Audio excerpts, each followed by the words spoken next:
Welcome to the Learning Pines YouTube. We hope this video helps. You start by locking in the right gear and angle. This ensures the dive kills instead of wasting cooldowns. Once loaded, sprint to the chosen edge, align your camera with the target, and use your mobility ability to begin the descent. Make sure to feather inputs so you control rotation and maintain momentum. You want a predictable arc that places you above the enemy's hitbox. This is why positioning and timing matter more than raw speed at this stage. Once airborne, you control the crucial middle phase by modulating fall speed with short ability taps. This preserves your follow-up resource and avoids overshooting. While descending, pick the highest value target, usually a weak point or healer, because your burst is limited. Then, sequence your combo.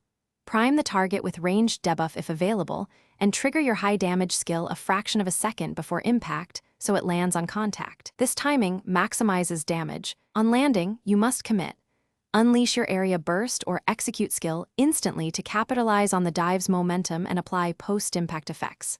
Once the hit connects, recover by activating your escape or reposition ability within 1 second to avoid enemy counterplay. This prevents easy deaths and keeps pressure.